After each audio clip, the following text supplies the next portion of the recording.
이재명 더불어민주당 대표의 향후 정치적 운명은 다양한 변수가 작용할 수 있어 불확실하지만 몇 가지 주요 요인을 통해 전망할 수 있습니다.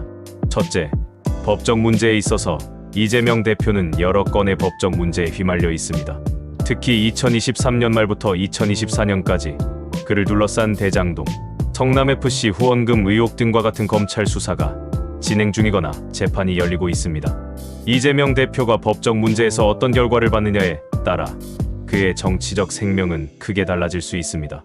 만약 유죄 판결을 받으면 정치적 입지에 심각한 타격을 받을 수 있으며 이는 그의 당내 영향력에도 부정적 영향을 미칠 가능성이 큽니다. 둘째, 더불어민주당 내 권력 구도에 변화가 있을지 모릅니다.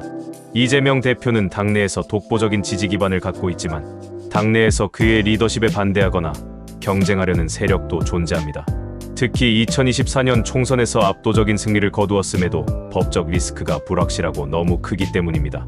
11월 1심 선고가 있는데 이때 실형을 받게 되면 걷잡을 수 없이 흔들릴 수 있습니다. 이재명 대표에 대한 재신임 문제를 논의할 가능성이 큽니다. 셋째, 이재명 대표는 차기 대선 주자 중 한 명으로 거론되고 있습니다. 그러나 그의 대선 주자 자격은 앞서 언급한 법적 문제와 당내 권력 구도에 따라 달라질 수 있습니다. 만약 법적 문제에서 벗어나고 당내에서 확고한 지지를 받는다면 대선 후보로서의 입지가 강화될 것입니다.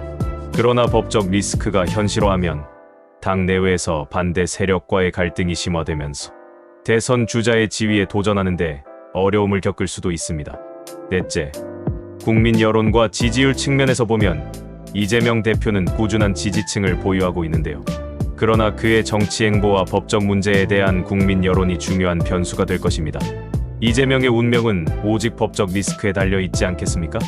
법적 리스크의 위험이 줄어들면 국민적 지지가 계속하면서 그에게 유리한 환경이 조성될 수 있지만 법적 문제가 부각되거나 당내 갈등이 심화하면 지지율에 큰 타격을 받을 수 있습니다.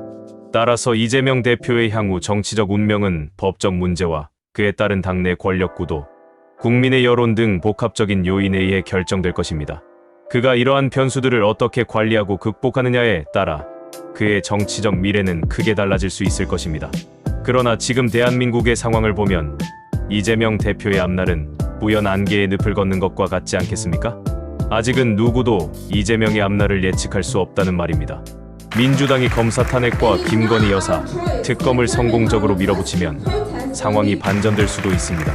하지만 검사 탄핵과 김건희 여사 특검이 성공적으로 끝난다고 누가 보장할 수 있겠습니까? 결국 국민들이 많은 스트레스에 직면할 것입니다.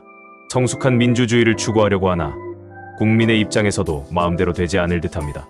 대한민국은 경제적으로는 선진국 반열에 올랐지만 여전히 정치 분야에서는 후진적 면모를 드러내고 있지 않겠습니까?